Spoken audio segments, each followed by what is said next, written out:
Why don't we start, Phyllis? For anybody who doesn't know you, because I appreciate there are people who don't know the magical Phyllis, why don't you start by telling us a little bit about who you are and why we're all so excited to talk to you?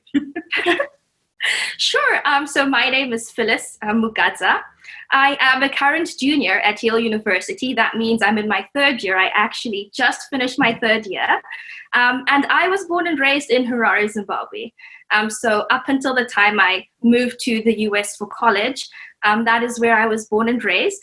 I went to Hellenic Primary School and high school, and I guess this is where this all started before continuing my studies at Yale. And I'd be happy to talk to you about the journey it took for me to get here.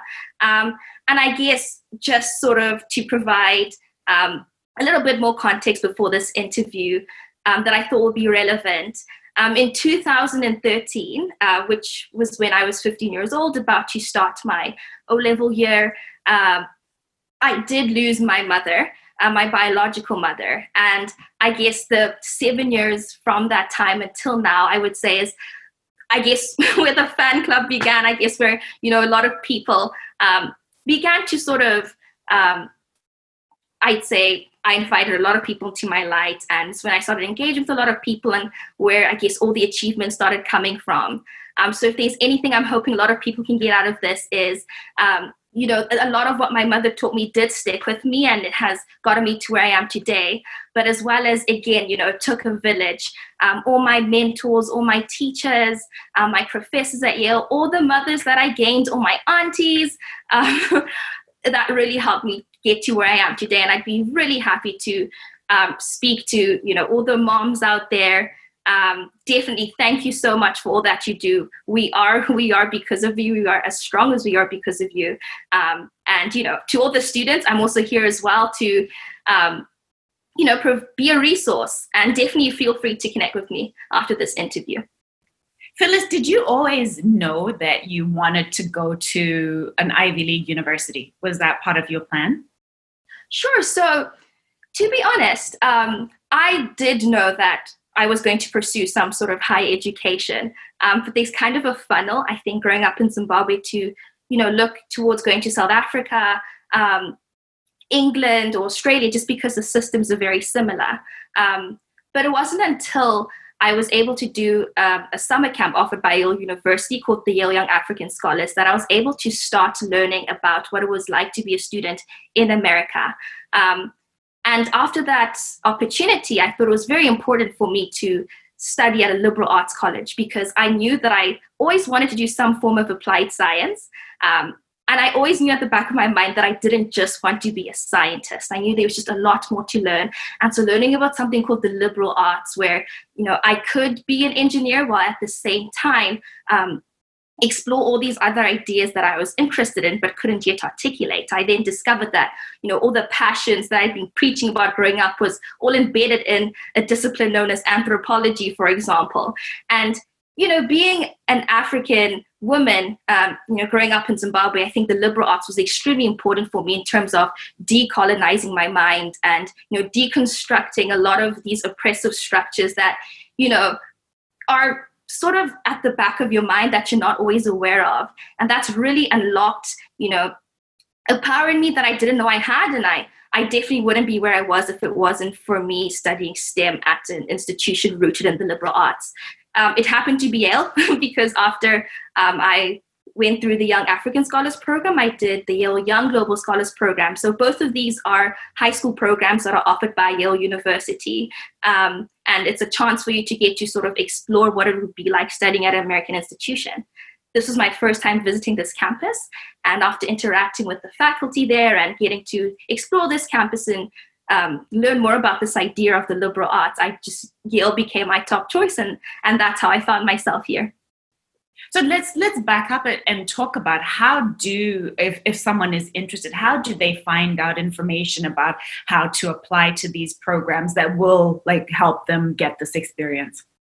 Sure. So in terms of applying to pre-college programs in general, a lot of universities do actually offer these summer camps, and it's just all about just going online onto the website. So you could definitely check out the websites of these summer camps. For me, I was very lucky. My counselor in high school approached me with the flyer. This was the second session the program was running. It was the first time it was being offered in Zimbabwe.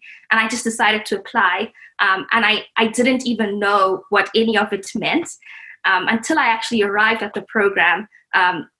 It's sort of getting to learn on a global scale, learning from everyone around you. And the wider you extend your network, the more people you meet, the more opportunities you get to learn of. So getting to interact with a lot of international students, they will also post things on Facebook about summer camps that they're involved in, or different opportunities that they are familiar with. And so I started to expand my network that way, and that's how I slowly started to find out more and more about opportunities. And of course, I've gone through that now, and so hopefully now I can be a resource, for people to just reach out and describe their interests, and I could sort of point them in the right directions. But I think it was definitely important as a sort of pioneering way to just go through it myself. And now I think I have a very detailed list of resources, a database of, I guess, summer camps and opportunities high school students from the continent can apply to. And does it make it easier? So when it came to the application process for you to actually go to Yale, was Yale the only university that you applied to? Did you apply to other universities? And how did it help in terms of the application process and you getting in? Sure. So the programs are independent of Yale admissions. But, it's, in the way you conduct yourself, etc. I was able to have my Yale admissions interview during the summer camp. But it is definitely separate to the normal Yale admissions process. Okay. But do you think that it stands you in good stead to have participated in some of these programs? What are some of the things that you learned in the programs that you think helped you do well when you did have your interview? Sure. Like what do these summer programs give you besides, do you actually get to go to the university? So if in terms of the Yale Young Global Scholars Program, yes, you do actually get a chance to go to Yale University, for example. I would say, though, that, the context we're in our high schools, the kind of opportunities and the kind of dreams that we have to some extent are limited by the environments that we are in. And, our schools offer a certain number of extracurriculars every time. There are only certain things you can do. But then being put into a summer camp with, students internationally who, I remember being in a room with people who had, played their violin for Obama or had just made this incredible discovery. But, the reality is for a lot of our high schools, we don't quite have that yet. We have incredible academic institutions, but the kind of opportunities that other students are exposed to, sometimes you won't even know about that. And so getting to interact with these students showed me what was out there, and it was something that I knew I could work towards.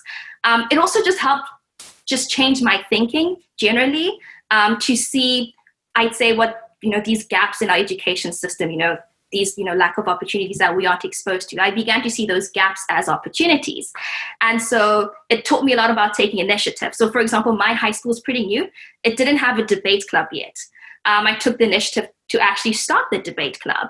And, something like that definitely does stand out on an application. It's, going beyond the sort of constraints set, before you that you have no control over. And so that's what it's all about, not waiting for anyone else to do it for you. That's the kind of thing you would like to, you should be expressing on your application. So definitely that's the kind of thing it helped me with. In addition, we did get SAT prep. We were taught how to write a college essay. I became a lot more familiar with the American application process. My application wouldn't have been as strong as it was if I hadn't been through that program, because the American application is slightly different and it does look for different things. And so being able to go through that as well was really helpful. So what did you pick to study and why did you pick what you're studying? Sure. So I decided to pick engineering. So I came in pretty much undecided, just knowing that I did want to pursue an applied science. And at first, it was biomedical engineering. But then I decided I just love the idea of innovation. I would hear a lot about entrepreneurship. I just wanted to fix things to sort of simplify it and make changes. And I found the easiest way to do that was through products. I think, as I was mentioning earlier, there's a lot of gaps. There's so many ways to just improve, the spaces around us. And I thought I would gain all those skills through mechanical engineering, which is the major I decided to do for my bachelor's degree. And as I started sort of exploring more product design, in one of my engineering classes, designed this product. And it was, a menstrual disc that I designed because, I went to a conference and they were speaking about how, just limited, current menstrual products are in their design. And, and I'm going to guess a lot of menstrual products are designed by men as well, right? Designed by men, definitely. And so, I'm here as a woman engineer who could easily fix this. Like, these problems were easily fixable. And I made this design in my class. And, having interacted with a lot of faculty who encouraged me that this will work, I decided that, there's the gap in women's health. This is my opportunity to innovate for it. And that's how my startup began. And so I've been developing that product. And I realized again that I'm, passionate now about women's health and advocacy, and speaking out on it. And I decided to then add another degree onto that. So I'm also now doing a master's in public health. So I will get that in addition to my bachelor degree in mechanical engineering. But, all of this is just, my purpose re-articulating itself every single time. And that has happened through me identifying these gaps and not being discouraged by them, but taking the initiative to be the change that needs to happen. And I guess that's how I've decided my course of study. So it was definitely sort of an iterative process, and it did continue to change the more I was exposed to and the more I realized what I felt I needed to do. Now, I know we talked about, the Yale program and how getting in helped you, but I think that it probably started for you long before you got there. Growing up, were you always very driven? Were you always very, tell me about what you were like as a kid. Sure.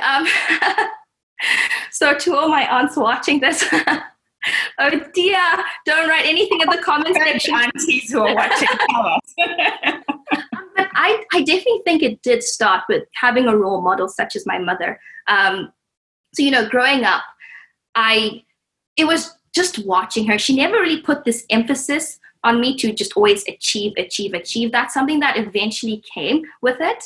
I think it actually would have had the opposite effect if I had so much pressure to just always just achieve something and be able to show my family something. I think my family has always had such a strong influence on education, education being, the most important thing. And so that was always at the back of my mind.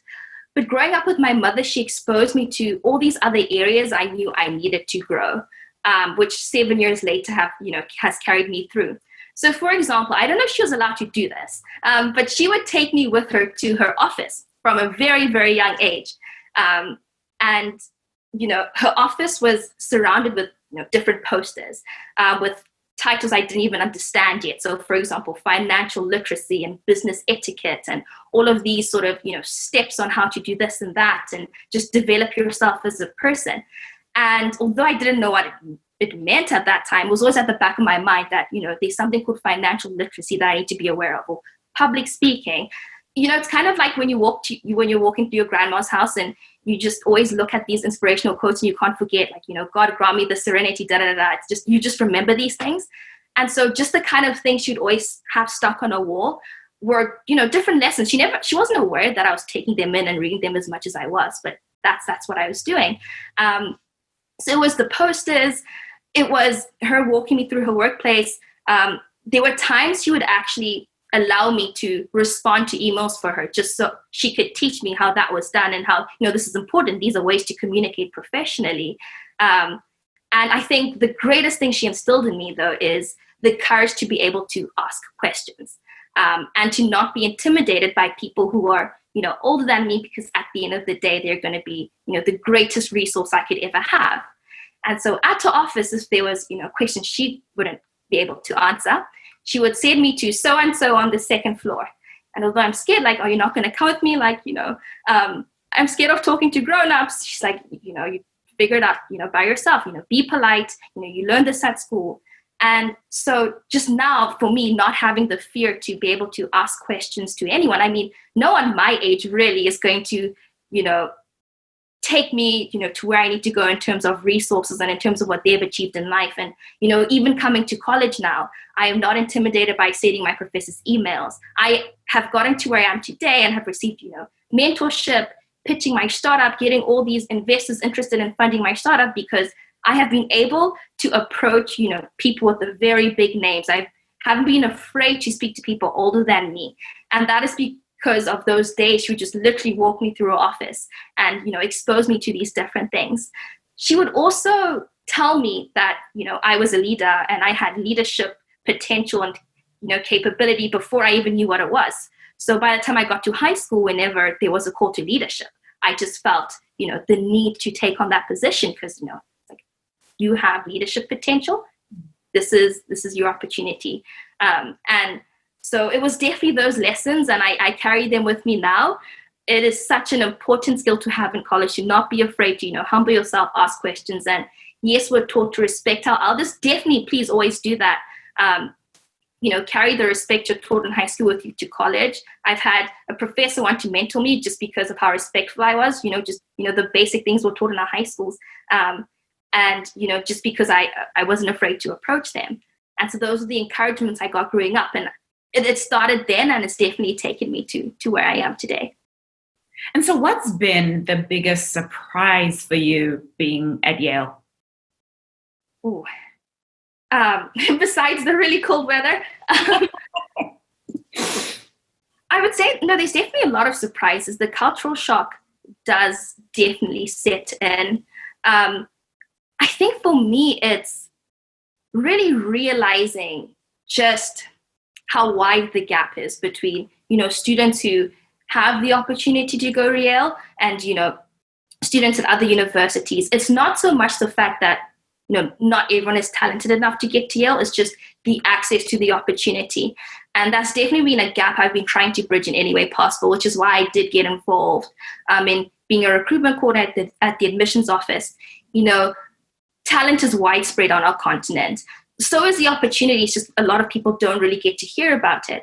And so just really seeing that disparity and just how wide that gap was really difficult to process. Because I'd sit in my classrooms and I could think of at least, 30 other people from my high school who could have, been able to manage here. But it's just extremely selective. But, there's so many ways we can stand out. And that's why a lot of my time has been dedicated to going back to, work with students through this application process. So you talked about the culture shock, and I know that it definitely in a campus like that, you're probably in the minority, both in terms of your gender and also in terms of your color, in terms of where you're from. How have you been able to deal with that? Have there been any challenges that have been presented by that? So I would say that, as I mentioned earlier, there was a process of me being able to sort of decolonize my mind and to unlearn a lot of things and to, feed my mind with a lot more positive things. That is something I was really grateful for here. There's just a lot of knowledge and so many opportunities to grow. In terms of ways in which I was different, I guess another surprise would be those weren't actually the ways in which I was discouraged in any way. It's where I mainly found a lot of empowerment in my voice. I think you really do get your chance to stand out and really show people what you represent. My story started becoming a lot more salient. And, the fact that I was here and that I got here, it's a lot of people began to listen. And, so it didn't really become I didn't feel the prejudice, I feel like, as much as I could. And I mean, it definitely does exist all over this country. But again, just using those opportunities as a way to sort of stand out. It's always about, how do you win in certain situations? And I kind of flip that on its head and, just use that as a way to sort of, pioneer my way through this campus. And let's go back to your schooling, because so you talked about the influence that your mom had. I know earlier you talked about all your moms, but we just talked about specifically your mom. I'd imagine that the school that you went to must have had a significant bearing on who you've become. So tell me about, what was some of the things that really stood out for you of how the school impacted who you've become? 100%. Because I know there's plenty more to come. Oh, definitely. I think I am so grateful for the Hellenic Academy, for the Hellenic Primary School. A lot of, again, like I heard that some of my teachers would be watching this, which is amazing. So the fact the whole fan club. Like I could see the comments. Like the one thing which has really struck me is the number of times since we shared that you were going to be our guest and whatever. The number of people say, "Oh, forever head girl." Very sweet. No, it is. I'm glad I was able to have an impact in that way. But again, like when I lost my mom at such a crucial stage in my education. This was before my first major exams, and I feel like I could have gone either way. And if I didn't have the support of my teachers, I just definitely wouldn't be where I am today. And that's where all the opportunity came from. All the opportunities to lead, all the opportunities to engage with students. And again, my high school was relatively new, and so I was able to start a lot of new things for the school. And the fact that they allowed me to do that and supported me in doing that, I think was very important. I guess I would definitely love to talk about extracurriculars at this point as well, because I was involved in several, and I'm glad now there's this shift that's starting to happen of not the emphasis isn't only on academics anymore, but also on extracurriculars, because they develop us in so many ways, even if we don't understand them at the point. But those transferable skills are important because the world is changing so fast. A lot of the professions we think we're going to go into won't exist anymore. And the transferable skills are what allow us to take what we're learning from the classroom and apply them to the real world. For example, I invented this product in a classroom, and if I didn't have, the public speaking, if I, didn't have, the skills to put a presentation together, I wouldn't have been able to turn that into, a startup company. And I think those are really, really important. And so I was happy to see in the page, there was a post about extracurriculars. In terms of putting those in your college application, having worked with African students doing their applications, this is for some reason the one time they're not ready to brag about themselves. But those can be anything. I saw a lady commented that her daughter loves to, feed the pigs and, help out at the farm. That's leadership. That's teamwork. That's everything you write about in an application, and it counts. And, you can include those kind of things. And so extracurriculars were important for really sort of taking me beyond just being a scholar and actually being a change maker. And I did some arts and crafts during this quarantine. So I always describe, that my high school experience as being a balanced diet in a way. And, so education, this is kind of what it looks like. And so my art is really bad, but this is just a plate of like ugali or fufu or, whatever you call it in your country, but, your staple food. And this is all you're feeding yourself if all you're focusing on is grades. And once you start bringing all the extracurriculars and stuff, this is what it becomes, which is a lot more delicious. You have your veggies, your meat. It's a balanced diet. Because if we're just feeding ourselves grades, we're just being schooled. We're not being educated. And I think we really need to start seeing it that way if we are to make significant changes in this world. Especially, again, going into liberal arts college, the problems that we have to solve for our generation are so complex that you can't just rely on your chemistry or your physics, or you need to bring them all together. You need to be able to get the relevant information you'll need from psychology and sociology and bring those all together. And I think my high school really did set that tone for me, that it's not just about, achieving grades and, going to school just to pass that exam and getting all your A stars, but you have to become a well-rounded individual. And that's what I really appreciate about the high school that I went to. That's a quotable. That's a Phyllis quotable. Otherwise, you're just being schooled, not educated. One of the questions, though, that a mom asked in the group was, how do you balance it? Because, there is that fine line of, oh, you're playing too much versus studying. How did you manage to find that balance where you could do those extracurriculars, but also still be focused on the academics? Sure. And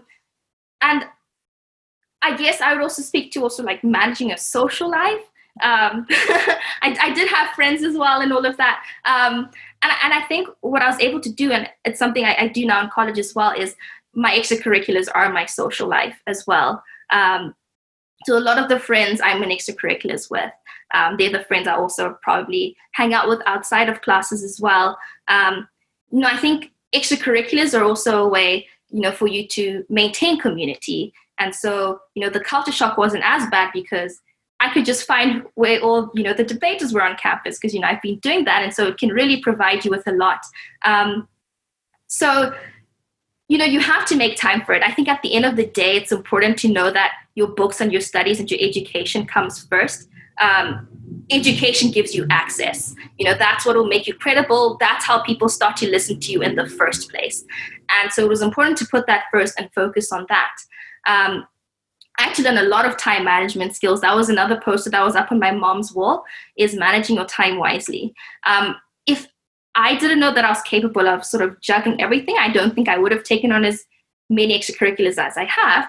But also, I didn't do it alone. It was a whole team of people. I was a leader in a lot of these extracurricular organizations, but I knew how to delegate tasks effectively. I didn't take things on by myself. In some cases, I feel like I actually did less work than everyone else in the organization, but it's just, finding people's strengths and also empowering them through delegation was really helpful. And so it sort of took a lot of weight off my shoulders. And so, it was forming teams. It was, embedding my social life into my extracurriculars. But at the end of the day, knowing that, school was always important. I think I would always see my mom up late at night reading and studying. And so I just knew, you do not, you always make sure you complete your studies first, no matter how long it takes. Definitely get sleep, take care of yourself. But I always found a time to manage my time and just delegate. I'm going to go to a couple of questions that have been asked. So what's your experience been in being an academic achiever and in leadership roles, and how can the moms support their kids to acquire some of those skills? That was a question that came from Chidom Shire, who wanted to know that. Okay. Thank you, Chido, for the question. In terms of supporting your children to be achievers, so I would definitely say that, putting the emphasis on achievement can sometimes work in reverse and have the effect that you don't want it to have. In particular, I know a lot of students would like me to speak about, mental health of students, especially, towards the end of high school and getting into college. And, if you're constantly being pushed to achieve and not feeling like you're good enough, then it can actually have the opposite effect. I think it's very important as well to not compare your children with other students and other children. Instead, getting inspiration from their stories and, using other students as an example. Like, maybe you can try this thing out that this other student did, instead of the comparisons can be very detrimental as well, mental health wise, and just, to us students. I would say, in terms of raising them to be leaders, for me, it's telling them they're leaders, they already are, and supporting them, when they have these ideas, supporting them, helping them with the resources, answering, the questions they have. I definitely think that my parents never told me I couldn't do anything. There was nothing outrageous that I wanted to do, but the fact that I was okay with failing if it happened. And so when you know that it's okay for you to fail, you're going to try it and you're going to do as best as you can, and you're going to eventually achieve it. But if there's a risk of, if I fail, and you had all these threats about, like, the worst thing to you is, I told you so. I think that's what really helped me, is knowing that if I failed, I would still be supported. Being told that I was a leader before I even knew what it fully meant. And just that pressure wasn't there. I think another thing is allowing your children to change their paths and routes. I think there's going to be a constant, redefining of their purpose. The more they're exposed to, actually, the more they discover what it is that they feel they should be doing in this world. Even 4 years ago, I didn't imagine being at Yale. I would have been at another institution, but, allowing them to make those changes and just it's a lot of support. A lot of support. Do you feel like right now you've found your purpose? I would say I'm still in a process where I do need to articulate it better, but I know it's going to continue to change as, again, the world around me continues to change as well. I think how I can summarize it is it's filling in the gaps. I've grown up in communities where I can identify those gaps, and that's what that's what I'm going to structure my purpose on, is turning those into opportunities for other people as well. Because once I do this kind of thing, I'm also doing it for other people. And I would definitely say and it started in high school when I started realizing that's what I feel like I am here to do. And so yes, in a nutshell or in a sentence, I would say my purpose is to fill in the gaps. And that's a beautiful thing. It's one of the things that I loved about Michelle Obama's book, Becoming, because she said, and I actually I met her and I got to hear her speak, but she talked about how, we put these expectations on our children and we say, what are you, like the kid's 5, and we say, what are you going to be when you grow up? And it's like, it's this one finite thing, and they can change. And yet she said, she's talking about her son. She said, I'm still figuring out what I want to be when I grow up, because it's an evolution. You're constantly in this phase of your life. I mean, what's important is doing well at Yale and, graduating. But in the next phase of your life, what's your purpose and what's important may be different. So that's a really beautiful thing that you said, that you're constantly looking to fill in the gaps, because the gaps will be different, right? Yes. Yeah. A question that we had, which I think a more tactical question, Phyllis, is study. What are your study tips? How did you study? How did you manage to get such great grades? Wow. So definitely figuring out what kind of learner you are, I think, is the first step. So in college now, what I do is, I just figured out that I'm definitely more of a visual learner. I have to see it in charts and graphs. So in classes that are more lecture style, I'll have my phone out there recording it, because I know that just based on the style of the lecture, I'm going to have to listen to this again. So figure out what kind of learner you are, and then adapt, to your learning environment to foster the kind of learner, to nurture the kind of learner that you are. And so, once I figured that out, I had to then figure out how I actually get things stuck in my head and in memory. So being a visual learner, I'm the person who does the highlighting. I'm the person who has to circle things, and the big things or the really important things that I know I have to remember. Whereas, someone who's more of, an audio learner, they learn just by listening in, they'll just have the podcast, in their ears, or they'll just go over lectures, etc. So definitely figure out the kind of learner that you are. And that'll help you gain more insights as to how you store information in your mind. And again, I would just like to emphasize, studying is not cramming. Really, really understand. I think practicing was very important for me, with its past papers, adapting your knowledge to different contexts, because you'll never know what the exam questions are. Taking breaks in between was also very good. Don't study for hours and hours straight. Forming study groups was really helpful as well, not doing it by yourself. So I guess that's how I studied, and I was able to find a way to study effectively. It's more of an art and a technique than, how many hours you can put in. Where do you see yourself 10 years from now? 10 years from now, I see myself back in Zimbabwe, in a different Zimbabwe that would have been changed by my peers. So that's all the students listening in right now. Definitely, ideally, I do want to be back home. And, again, it's really hard to know how I'll get there, as all the opportunities unfold, as I continue to figure out my own pathway. That could look different, but at least for the most part, I'll be back at home.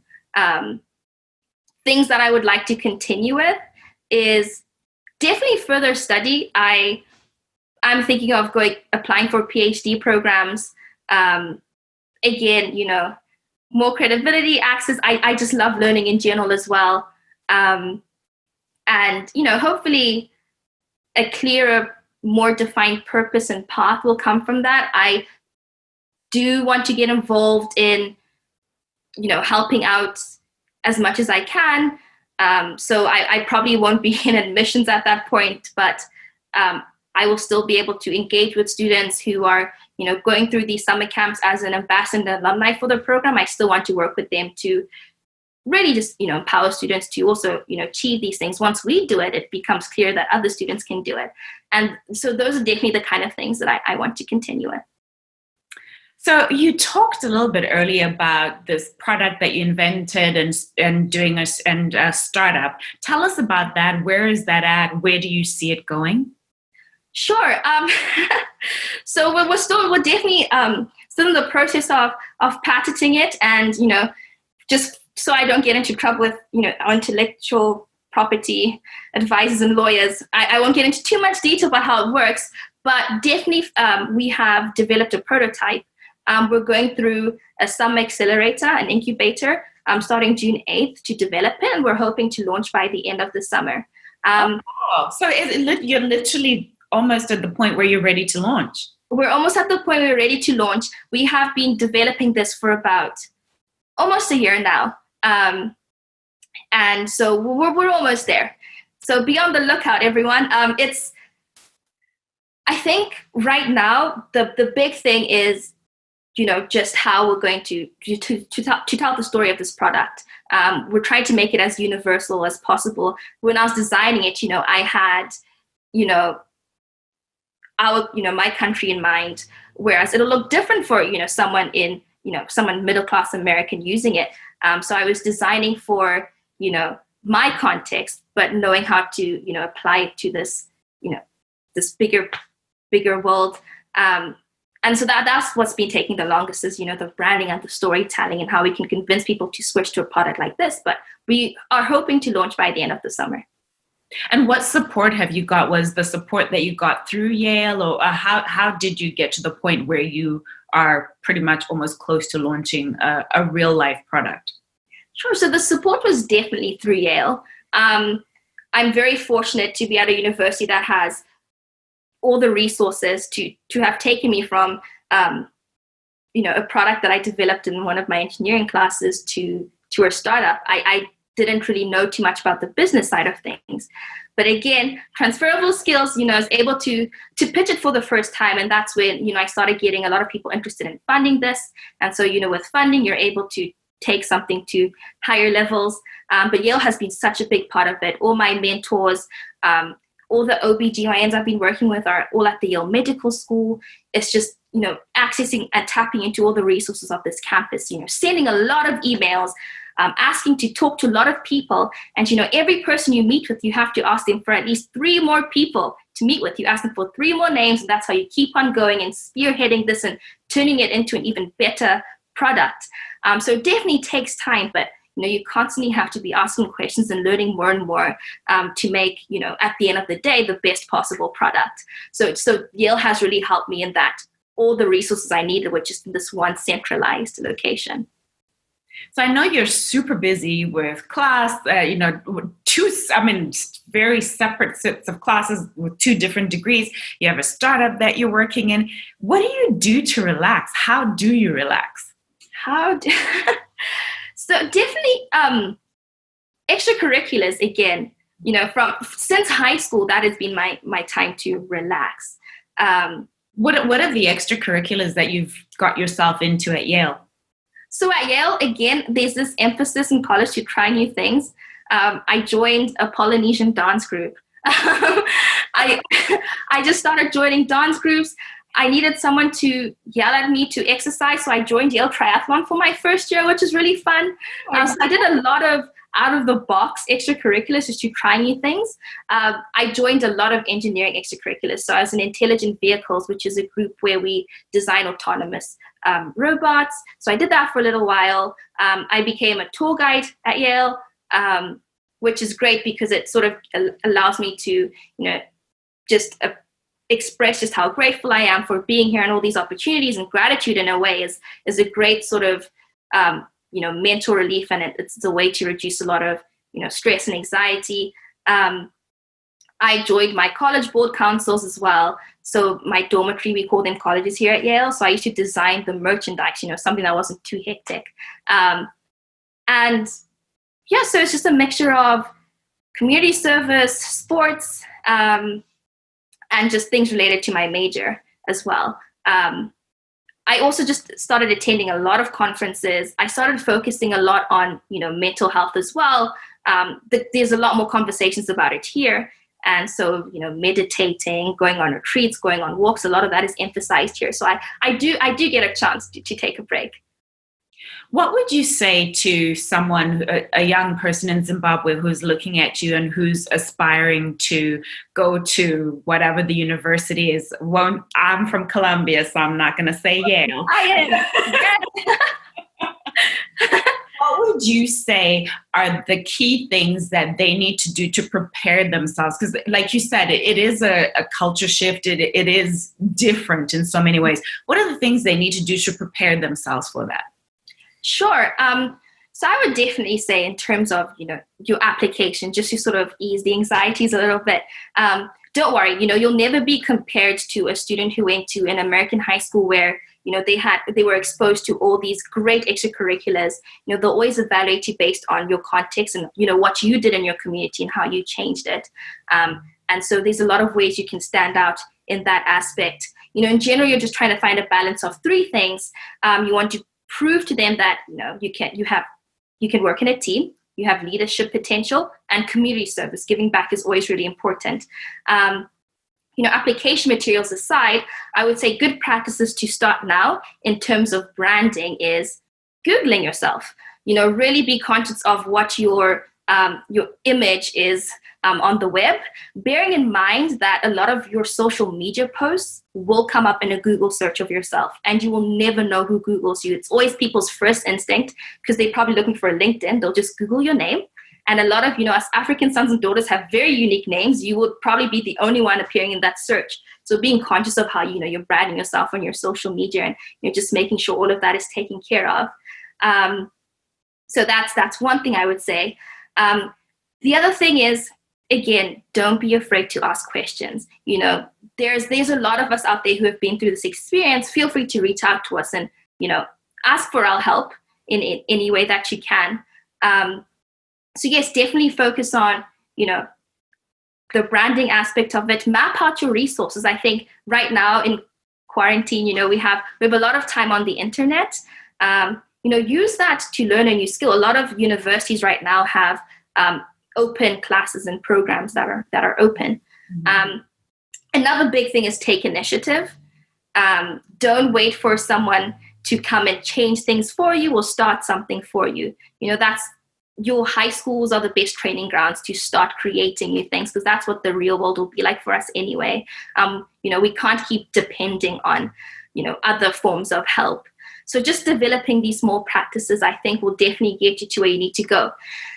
The last important thing I'll say, and I cannot emphasize this enough, is start documenting what you are doing right now. Because when the time comes for your application, you need to be able to, recall that list of, all your achievements, all the programs you've engaged with, all your certificates. You'll need all of that handy with you. So start making a list of that. If you're on the younger side, moms, please start making that list for your for your children. I've worked with a lot of students on the application process where I've come across as more of a stalker than I'm helping them because I'm saying, why aren't you writing about the one time, when you did this amazing thing? It's very easy for us to forget because we think those things aren't good enough, because Yale won't care about, the time I, hosted this entire conference from scratch. No, there's definitely a way to write about that in an application. So right now, start making a list of all of those things and all of those achievements that you are doing right now in high school because it will really help you in the future to pull up that working document. So we talked about your mom, we talked about your family, the extended family as well, all your moms, the school, and how they've inspired and really influenced the incredible young woman that you are. Thank you. Do you have any other than family, friends, people who inspire you out in the world that maybe we might know? That I think, Michelle Obama inspires all of us. Out there in the world, my professors definitely A few of them, I guess, are famous. Laurie Santos, she's a psychologist. She's also my head of college, which means she lives in my dormitory with me. I'm personally inspired by her work and the amount of things that she can take on, and her research. Some of my professors that I've met here would write my textbooks even back at the time that I was in high school. So I have a lot of people here walking around that I'm really inspired by. But I'm really inspired by my classmates as well. The people you surround yourself with can have such an influence on the kind of decisions that you make. I'm inspired by my friend group from, the time I was back at home. I don't really have any sort of big celebrity who inspires me. I mean, I read a lot of books, and there are a lot of authors that I am inspired by, and there's a lot that I'm learning from them. But, inspiration is all around us, and, it's seeing that in my peers, because it's really hard for me to see myself in someone who's really big and famous. But, if the people around me are a certain way, it's so much easier to relate and see myself in the issues and achieving the kind of things that they're achieving. So you talked about books inspiring you. What's your favorite book, or book that's been really memorable or impactful for you? Ooh, let's see. If you haven't yet read Becoming, I know we've been plugging a lot on this book. I mean, in this series, please do read it.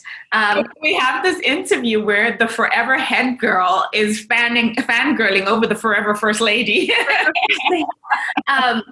Also, just like in general, documentaries as well. I mean, I know books and reading isn't for everyone. Personally, like I would just like to highlight it as well. You can gain knowledge through other sources. Podcasts are also another good way. Find your favorite author on a podcast, YouTube page, YouTube channel, documentaries, any way to sort of, fill yourself with knowledge.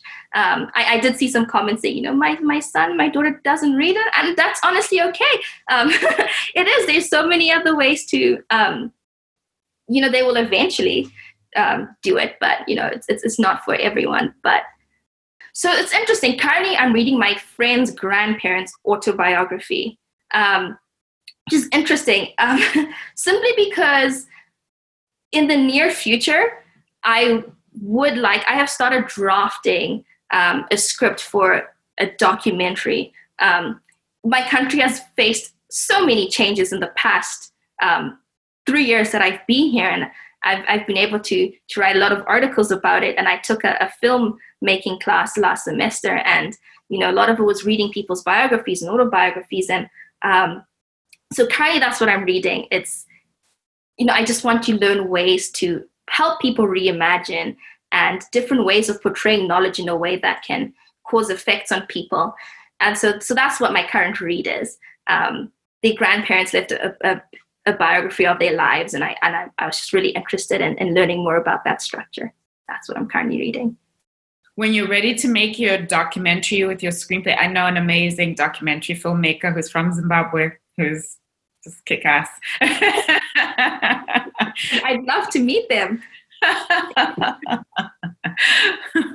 What would you say if I asked you to finish this sentence? I am. I am grateful. I am blessed.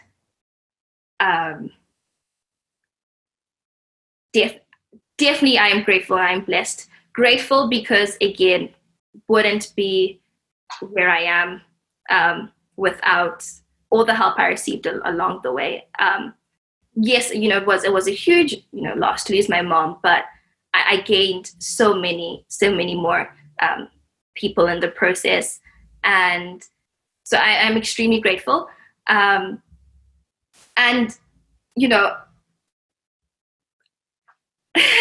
it's really hard to answer this, but I would say I am growing as well as another one, just to sort of emphasize that continuation and that change that's going to continue happening in my life. Phyllis post, head girl, Phyllis before that was someone different. Phyllis there, Phyllis after that, it's gonna continue being different. So I am growing, and yeah, so that's how I complete. That's actually such a beautiful way to portray it as well. What brings you the most joy right now? Definitely engaging with students who are still in high school. So just now, in the admissions office, we have just finished admitting the new Yale class.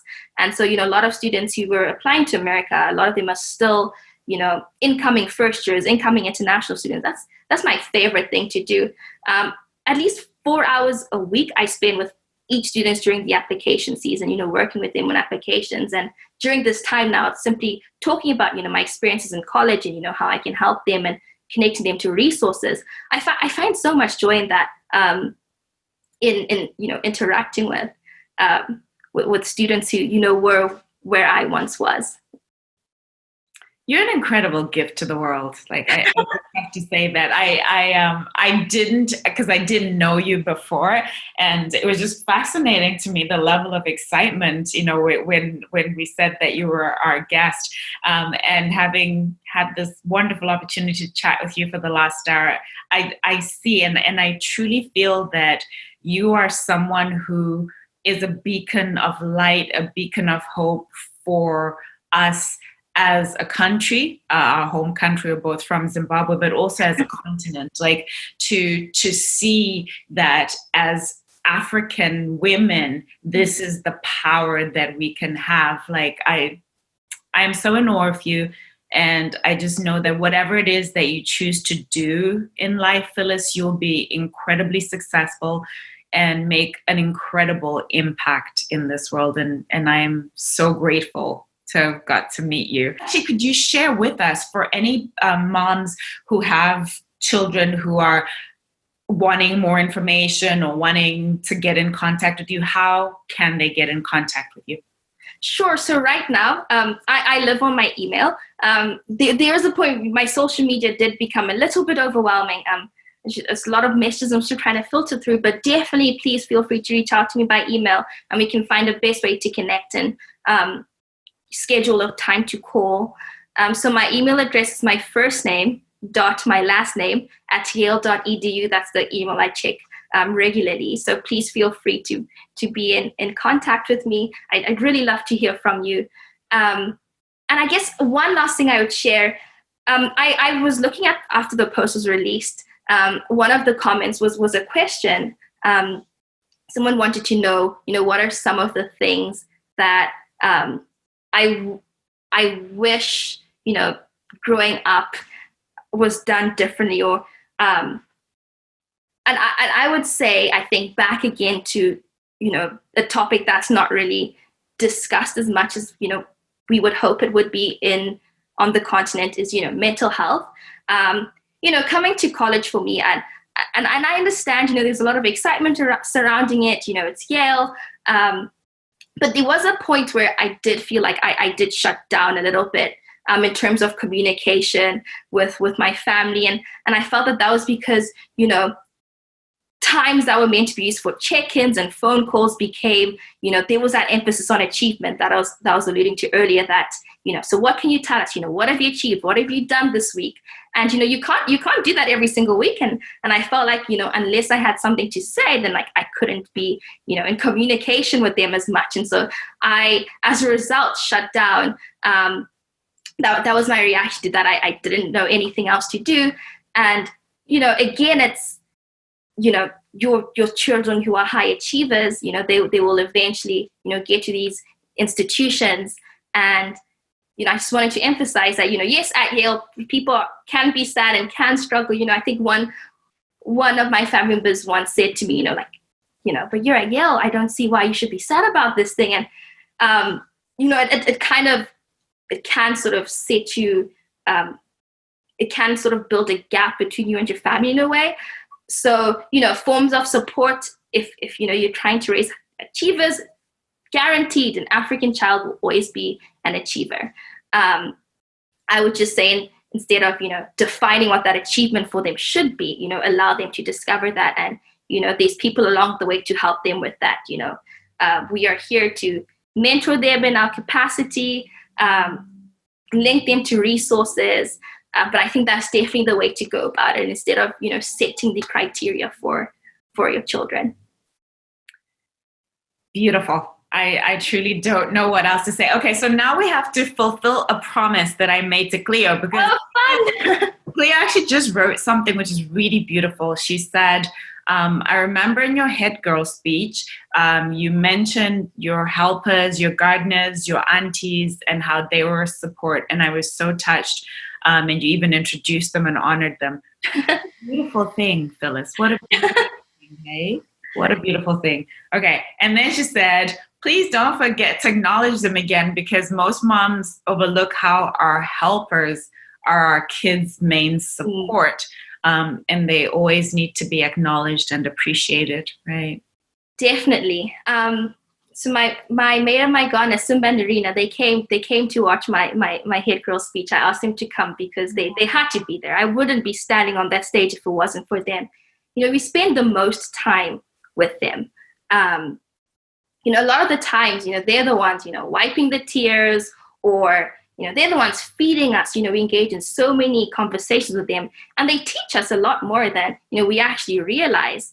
And they support you no matter what. Like, there were some things I would tell Irina that I could never say to my family members. It's like really sincere. And a lot of the times they can counsel you in a way, because they don't have these high expectations, set for you. So you feel like you can really be yourself and tell them, what you're thinking. And so a lot of things that I had to think through, it was with Simba and Irina. So, definitely, acknowledging, the people, who work with us, in our households, and, just everyone around, showing respect and kindness to everyone around you, the person who delivers your mail, the person who, in your dining halls at school, just always showing them kindness and acknowledgement, because there's always something we learn from them, and they always help us heal in some way. Phyllis, what do you think your mom would say to Phyllis, who's sitting here today on this day chatting with me? What would she say to you? Wow. I was actually thinking before coming into this interview, whether or not, if she was still here, anything about my journey would have been different. And I couldn't think of how it could have. I think, even if she was still here, maybe I wouldn't have had to, have figured out visa application process, all of that by myself, but I definitely think I still would have been who I am today because of her. I hope, and I think this is what she'd say, like, definitely make a joke about how she probably wasn't supposed to take me into office when she did, but it has become very helpful for me. But I hope she is proud of me. She would definitely tell me to continue being kind, to continue giving back, to ask a lot of questions, to ask as many questions as I need. To just keep being a light. Just keep being a light. You are a light. You really are. And you know what? I don't know your mom, but I know wherever your mom is, she's incredibly proud of you. Thank you. That means a lot to me. Thank you, Phyllis. You're just amazing. I'm so inspired. I feel like I want to go to Yale now. I want to go to Columbia. Thank you so much. Thank you. I wish you so much continued success. I'm excited to see when the startup launches and this incredible product that you're bringing out to the world, and just continued success to you. Thank you for making us proud to be African women. Thank you for making us proud to be Zimbabwean women. Here's what I'd love to ask you as our community. So I want to know from you, who do you want me to have on the show? Who would you like me to interview? Who are some of the amazing women whose stories you would like for us to share on this platform? If you have any fantastic ideas, and even better, if you can connect me with them, please comment, leave your comment, or DM me and tell me who are some incredible stories I should be sharing on this platform. And the other ask that I have of you is for you to subscribe to our YouTube channel. Follow us on social media. We're on Instagram and Facebook, and share. Please share. If you find any of our interviews inspiring, please share them with your friends and family.